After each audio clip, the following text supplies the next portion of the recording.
कथेचं नाव आहे शाळा. लेखक शंकर पाटील. 10 वाजले तसं एक एक पोर जमू लागलं. अजून शाळा उघडली नव्हती म्हणून वरांड्यातच पाटी दप्तर टाकून पोरं हुंदल्या घालत होती.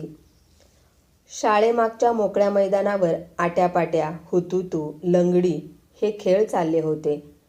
जोडीला आरडाओरडा होता, भांडणं होतीच. कुणी पाय घसरून पडत होतं, दुसऱ्याला टांगा मारून पाडत होतं. अंगारकं फाडलं, आता सांगतो मास्तरला असं म्हणून कुणी भोकाड पसरलं होतं, तर कोण तुझ्या आईला म्हणून एकसारखं आईचा उद्धार करीत होतं. एवढ्यात घंटा झाली तसा पोरांनी कालवा केला. त्यांचे खेळ थांबले. कोण घाम पुसत, कोण शेंबूड आत ओढत, कोण जिभेचा शेंडा नाकाला लावत सगळे शाळेसमोरच्या पटांगणावर प्रार्थनेसाठी गोळा होऊ लागले. पण पोरींचा जिबल्यांचा खेळ अजून चाललाच होता. तोच हेडमास्तर तिथं येऊन म्हणाले, ए आंबाबायांनो, घंटा ऐकायला येत नाही काय? तशा पोरी डाव टाकून एकीपेक्षा एक धावू लागल्या. त्यांना बघून पोरं कुजबुजली, ख्याख्या करून हसू लागली. मग हेडमास्तर पुन्हा सगळ्या शाळेतनं एक चक्कर टाकून 2 पोरांना कानाला धरून घेऊन आले. त्यांना बघून एक हास्याची लाट याकडेसनं त्याकडेपर्यंत वाहत गेली. एक मास्तर पुढं येऊन सुतकी चेहऱ्यानं पण गंभीर आवाजात म्हणाले, प्रार्थना सुरू. प्रार्थना सुरू झाली. पुढची पोरं तेवढी इमानानं म्हणत होती.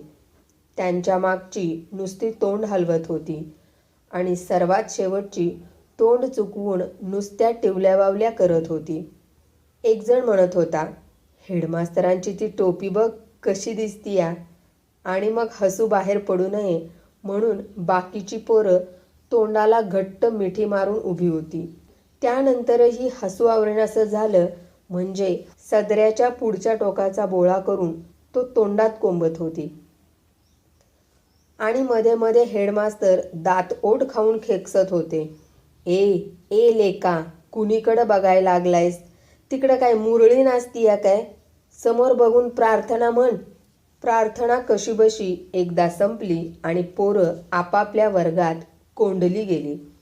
दुसऱ्या इयत्तेची पोरंही वर्गात आली. मास्तरही आत शिरले. हातात एक छडी घेऊन मास्तर मुलांच्या रांगेतून फिरू लागले. इकडून तिकडं आणि तिकडून इकडं. कोण कोण आलंय, कोण कोण नाही याचा सुगावा काढण्यासाठी ते मध्येच थांबले आणि सगळ्या वर्गावरून त्यांनी आपली नजर फिरवली. तसे त्यांना जमिनीवर ठिकठिकाणी भुईमुगाच्या शेंगाचे फोल दिसले. चवळीच्या मुगाच्या शेंगाचे हिरवे पिवळे फोलही सगळीकडे पडले होते. केर तर पायात मावत नव्हता. मग मास्तरांनी आवाज काढला, लोटलं नाही व्हैरा आज? कुणाची पाळी होती? मास्तरांचा आवाज कुणाच्या कानापर्यंत गेलाच नाही. साऱ्या शाळेला आता कंठ फुटला होता. पलीकडच्या वर्गातून बेडूक करतो डराव डराव ही कविता गावाबाहेरच्या ओढ्यातल्या बेडकाला सुद्धा ऐकायला जात होती. आणि ह्या दुसरीच्या वर्गात तर चांगली 7वर 4 74 पोरं होती. त्या साऱ्यांची तोंड सुरू होती, कळी सुरू होत्या. कोण आपल्या नाकातला शेंबूड दुसऱ्याच्या अंगाला पुसत होता, कोण इकडं बघायचं सोंग करून तिकडं चिमटा काढत होता, कुणाच्या कापराच्या डब्यातल्या पेन्सिली जात होत्या आणि वर्गात आल्याबरोबर भुईला खडून आकून काचा कवड्यांनी खेळणाऱ्या पोरींचं अगतुगं तर जोरजोरानं चालू होतं. म्हणून मास्तर काय बोलले हे कुणाला कळलंच नाही. मास्तर पुन्हा पुन्हा विचारत होते आणि ते काय म्हणतात हे ऐकायला येईना म्हणून 1-2 शाणी पोरं म्हणत होती, थांबा की लेकांनो, मास्तर काय म्हणतात ऐका की. मग मास्तर खुर्ची टेबलाकडे गेले. हातातली छडी जोरानं टेबलावर आपटत ते खच्चून ओरडले, बोलू नका, आवाज बंद करा. रेडिओचा व्हॉल्यूम कमी व्हावा तसा आवाज खाली आला. मग मास्तरांनी मोठ्या आवाजानं विचारलं, आज लोटण्याची पाळी कुणाची हाय? तसं एका कोपऱ्यातून एक पोरगं म्हणालं, मास्तर आज बामणाच्या नाऱ्याची पाळी आहे. मास्तर पुन्हा ओरडले, कुठं आहे तो नाऱ्या? त्याचबरोबर 20-25 पोरं एका सुरात एकदम ओरडली, आला नाही त्यो आज. मग मास्तर जरा बुचकुळ्यात पडले. तसं एक दांडगं पोरगं उठून उभं राहिलं. सू करून खाली गळणारा शेंबूड त्यानं आत ओढला आणि मग तो मास्तरांना म्हणाला, मास्तर, आओ मास्तर, आम्ही त्याला घेऊन येऊ जाऊ काय? होय मास्तर, आम्ही आणू जाऊ त्याला? जावा, घेऊन या जावा, अशी मंजुरी मिळताच चला र, असं म्हणून ते दांडग्या अंगाचं पोरगं 4-5 पोरं घेऊन बाहेर पडलं. तसं आणि एक पोरगं उठून उभं राहून म्हणालं, मास्तर, शेंड्याचा आप्पा घरात बसलाय खरं शाळेला आला नाही बघा. त्याला साथ देत दुसरा म्हणाला, होय होय मास्तर, आम्ही आणू जाऊ ओढून त्याला? जावा, असं म्हणताच आणि एक टोळकं बाहेर पडलं. हळूहळू वर्ग निम्मा रोडावला. गलबला जरा कमी झाला. मग मास्तर म्हणाले, बरं, मग आज कोण लोटतंय? कोणच बोलेना. तेव्हा मास्तरच तारसुरात म्हणाले, अरे उद्याला पाळी कुणाची आहे? एका पोरानं नाव सांगितलं. मास्तर, पाटल्याच्या बाब्याची आहे. तसा बाब्या बिघाडला. मटा खवळून उठला आणि तर बत्तर होऊन म्हणाला, ए लेका, लबाड बोलू न ग, म्या लेका काल परवाच लोटलं या की.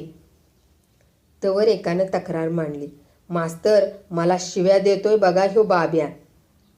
बाब्या खवळून म्हणाला, ए ए लेका पडकीच्या, कवार? हे ऐकून मास्तरांनी पुन्हा छडी टेबलावर आपटली आणि डोळे वटारून ते म्हणाले, तुम्ही दोघं बी इकडे या चला. दोघंही टेबलाजवळ आले. मास्तर छडी उगारून म्हणाले, हात पुढं करा. छप छप अशी छडी वाजली. करत पोराने हाताचे तळवे काखेत धरले. बाब्यानं मनात मास्तराला शेलक्याशा शिव्या दिल्या आणि मग मास्तर गुरगुरले, लई दंगा करताय र, चला आज दोघं मिळून तुम्ही लोटून काढा. तू निम्म लोट आणि तू निम्म लोट. असं म्हणून मास्तर दुसऱ्या पोरांना म्हणाले, चला र, पाटी दप्तर घेऊन व्हरांड्यात चला. तशी बसण्याच्या पोत्यासह पोरं व्हरांड्यात आली. मग कोण खेळायला गेला, कोण पाणी प्यायला गेला, कोण करंगळी दाखवून गेला तो तिकडंच, आणि पोरींनी जिबल्याचा डाव सुरू केला. थोड्या वेळानं पुन्हा दार उघडलं गेलं. मास्तरांनी अर्धी वेळी विझवून पुन्हा खिशात कोंबली आणि चला र वर्गात चला, असं म्हणून ते वर्गात आले. काही पोरं आत आली, काही तशीच बाहेर राहिली. दंगा जरा मगापेक्षा कमी होता. पलीकडच्या वर्गातलं बेडकांचं डरावणंही आता थांबलं होतं. मग मास्तरांना शिकवण्याची लहर आली. टेबलावर छडी आपटून ते म्हणाले, नीट बसा आणि पुस्तकं वर काढा. हेच वाक्य ते कमीत कमी 5 वेळा तरी म्हणाले. निम्म्या अर्ध्या पोरांनी पुस्तकं हातात घेतली. मग मास्तर म्हणाले, काल आपण एक धडा शिकलो. ए लेक्या धोंड्या, कुणीकडं बघतोस आणि पुस्तक कुठं आहे लेका? धोंड्या म्हणाला, मास्तर, काल ह्या पिंगळ्यानं माझं पुस्तक फाडलं बघा. पिंगळ्या म्हणाला, नाही हो मास्तर, माझ्या पाटीवर ह्यानं रेगोट्या मारल्या, म्हणतात त्याच्या पुस्तकावर म्या बी पेन्सिलीनं रेगुट्या वडल्या. फाडलं कुठं र?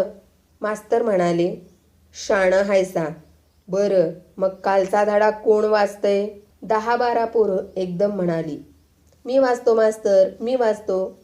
मग मास्तरांनी एकवार सगळ्या वर्गावरून नजर फिरवली आणि एका ढ पोराला हेरून ते म्हणाले, उठ र कोंड्या, तू वाच बघू. कोंड्या उठून उभा राहिला.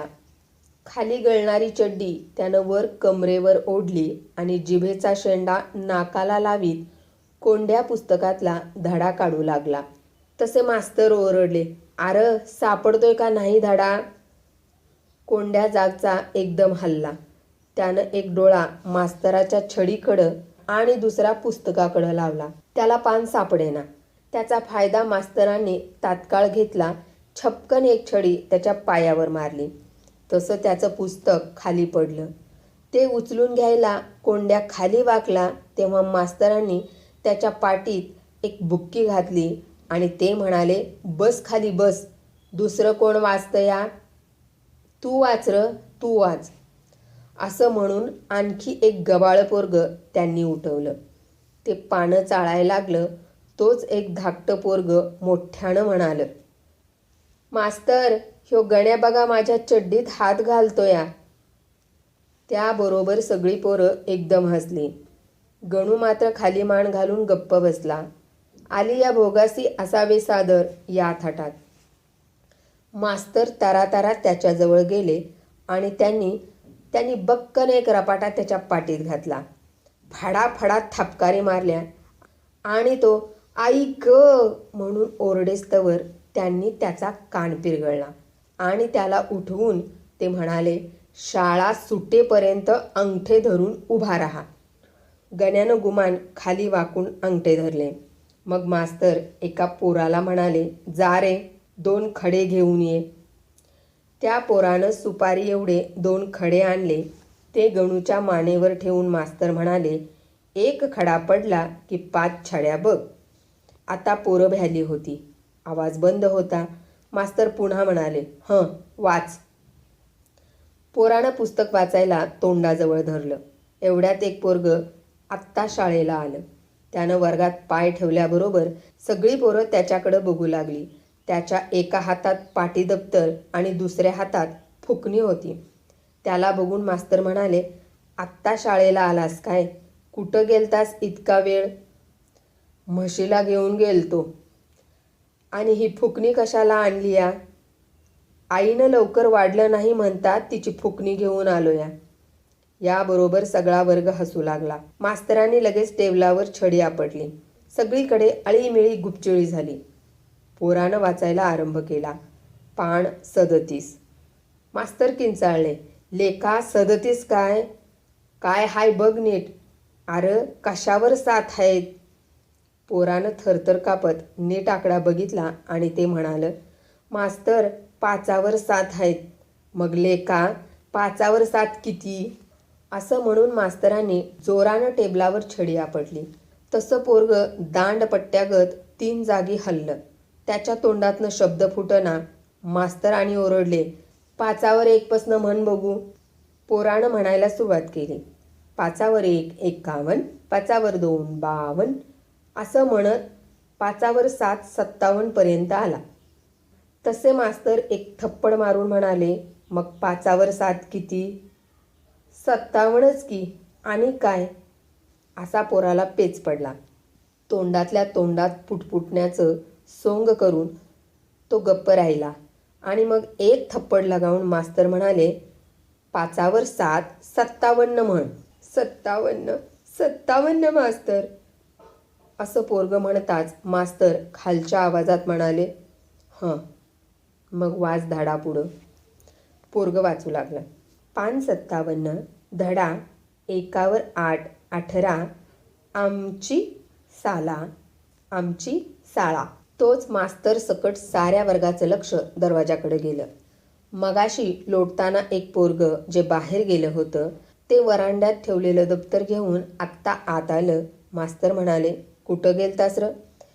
मास्तर, मारू नका मास्तर, लग्मीला गेलतो. एक छडी मारून मास्तर म्हणाले, बस शाणा आहेस. तोच एक पोरगं उठून उभं राहिलं आणि मास्तरांना करंगळी दाखवून म्हणालं, मास्तर, लग्मीला जाऊ? मास्तर म्हणाले, जा. तशी आणि पोरं उठली. त्यांनीही करंगळी दाखवून विचारलं, मास्तर जाऊ? मास्तर कावले. त्यांनी एक एक डोळा असला केला. मग त्यातलं एक पोरगं म्हणालं, मास्तर लई लागली या. मास्तर म्हणाले, जावा. पोरगं पुन्हा वाचू लागलं. पान 57, धडा 18, आमची शाळा. एवढ्यात बामणाच्या नाऱ्याला बोलवायला गेलेली पोरं परत आली. त्यांचा लोंढा एकदम पाण्यानं मुसंडी मारावी तसा आत आला. त्यातलं दांडगं पोरगं म्हणालं, मास्तर, नाऱ्या म्हणतूया, मी नाही जा. आणि मास्तर, आमासनी काय पाहिजे ते आईवरनं शिव्या दिल्या बघा त्यानं. मास्तर म्हणाले, बरं बसा. पोरांना पुन्हा पहिल्यापासून वाचायला आरंभ केला. तसं एक पोरगं म्हणालं, मास्तर आता मी वाचू? वाच. तोच एक पोरगं म्हणालं, मास्तर मास्तर, बाहेर पोरी अजून जिबल्यानं खेळत्यात बघा. मास्तर व्हरांड्यात गेले. धडा तसाच राहिला. मगाशी विझवून ठेवलेली बिडी त्यांनी पेटवली आणि पोरींकडं बघून ते ओरडले, ए मरगायानो, आता फुरं करा की डाव. चला वर्गात या, का येऊ छडी घेऊन. पोरी डाव टाकून वर्गात आल्या. मास्तरही आत आले आणि म्हणाले, पुस्तकं खाली ठेवा. हेच वाक्य त्यांनी 10दा म्हटलं तेव्हा निम्म्या शिम्म्या पोरांनी हातात पाट्या घेतल्या. मास्तर पुन्हा म्हणाले, पाट्या घ्या आणि आका 10 ओळी. एक पोरगं म्हणालं, मास्तर, ह्यो शिंग्या पाटीवर थुंकतोय बघा. पाटीवर थुंकी लावतोय स्वैर, मग त्यापेक्षा मुतकी त्यावर जरा. असं म्हणून मास्तरांनी आपला हात थंड करून घेतला. एक पोरगी म्हणाली, मास्तर, आकायला पट्टी नाही. दुसरा एक जण म्हणाला, मास्तर, पेन्सिल नाही. मास्तर भडकले, म्हणाले, मग काय न्हाव्याची धोपटी घेऊन आलायसा काय? आता बोलू नका. तवर एक पोरगं म्हणालं, मास्तर, आकलं. आणि 10 पोरं एकदम म्हणाली, मास्तर, आम्ही बी आकलं. मास्तर म्हणाले, पुस्तकात बघून 10 ओळी शुद्धलेखन काढा. असं म्हणून मास्तर खुर्चीवर जाऊन बसले. त्यांनी आपले पाय टेबलावर पसरले आणि खुर्चीच्या पाठीला चांगलं रेलून बसून त्यांनी आपले डोळे झाकले. मास्तरांनी डोळे झाकताच पोरींनी पाट्या बाजूला ठेवल्या. पोरींनी भुईवर काचा कवड्याचा डाव मांडला. निम्मी पोरं बाहेर सटकली, निम्मी आत राहिली. अंगठे धरून उभं केलेलं पोरगंही हळूच खाली बसलं. त्याला बसताना बघून एक जण ओरडला, मास्तर, गण्या खाली बसला बघा. मास्तर दचकले. जागं होऊन त्यांनी विचारलं, काय र? ह्यो गण्या खाली बसलाय बघा मास्तर. मास्तरांची झोपमोड झाली होती. ते चिडून म्हणाले, तो बसला होता हे बघायला तू कशाला गेला होतास? आता तू उठून उभा राहा, धर अंगठे. त्या पोरांनी अंगठे धरले. मग मास्तर खुर्चीवरून उठले. हातात छडी घेऊन ते इकडे तिकडे फिरू लागले. मध्येच त्यांना गणेश चतुर्थीच्या वर्गणीची आठवण झाली. ते म्हणाले, अरे पोरांनो, गणेश चतुर्थीची पट्टी आणली आहे का कुणी? कोणच बोलेना. मग मास्तरांनी पुन्हा विचारलं. तेव्हा एका पोरानं निष्पापपणे सांगितलं, मास्तर, आमची आई म्हणती मास्तरासनी पगार असतो या, त्या पगारातनंच गणपती आणायला सांगा. त्याचं बघून आणखी एका पोरानं सांगितलं, मास्तर, आमचा बा म्हणतो या आमच्या घरात गणपती बसवितात, त्योच बघाय मास्तरासनी घेऊन ये. मग मास्तर ओरडून म्हणाले, गणेश उत्सव साजरा करायचा आहे, पट्टी आणली पाहिजे. अरे एक आणा पट्टी, काय जास्त आहे काय? तवा सगळ्यांनी पट्टी आणायचीच. तक्रारी बंद झाल्या. तसे मास्तर म्हणाले, काढा शुद्धलेखन काढा. आणि पुन्हा त्यांनी खुर्चीवर बसून टेबलावर पाय पसरले. त्यांच्या डोळ्यावर हळूहळू झापड आली. मास्तर जागे झाले तेव्हा 2-4 पोरं त्यांना म्हणत होती, अहो मास्तर, मास्तर, कोण आलंय बघा, आलंच. मास्तरांनी डोळे उघडले. पाहतात तो काय, त्यांचे एओच त्यांच्यासमोर दत्त म्हणून उभे होते. मास्तर चमकले. गडबडीनं उठून त्यांनी हात जोडले. एओ गुरगुरले, वर्गात झोपा काढता वाटतं. मास्तरांनी मान खाली घातली.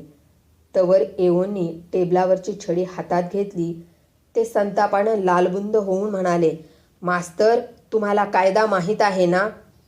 त्यानंतरही मास्तर भीत म्हणाले, साहेब, मी मारत नाही छडीनं, नुसती टेबलावर आपटतो.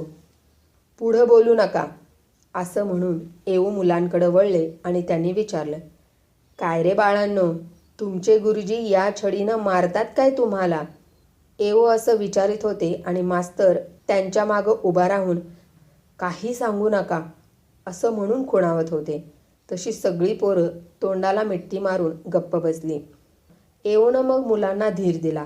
भिवू नका, खरं बोला, तुमचे गुरुजी या छडीनं मारतात काय कधी बाळांनो? तशी गण्यानं जरा चुळबुळ केली. एकदा मास्तराकडं आणि एकदा एओकडं असं आळीपाळीनं तो बघत राहिला. लगेच एओनं त्याला विचारलं, सांगतोस? काय सांगायचंय तुला? उठ. गण्या भीत भीत उठून उभा राहिला. मास्तर त्याला एकसारखी खाली बसायची खूण करत होते. त्यावरनं त्यानं ओळखलं की मास्तर चांगला गावलाय तडाख्यात आणि त्यानं बिंग फोडलं. गण्या म्हणाला, होय मारत्यात, लई मारत्यात. एओ संतप्त होऊन मास्तरांकडं बघत राहिले. एवढ्यात सकाळी शेट्याच्या आप्याला बोलवायला गेलेली पोरं आत्ता वर्गात आली. एओनं त्यांना विचारलं, कुठं गेला होता तुम्ही? एकानं सांगितलं, शेट्याच्या आप्याला बोलवायला गेलतो. मग आला का तो? नाही. का? त्यो म्हणतो मास्तर मारत्यात आम्हाला. ही शाळाच फुरं.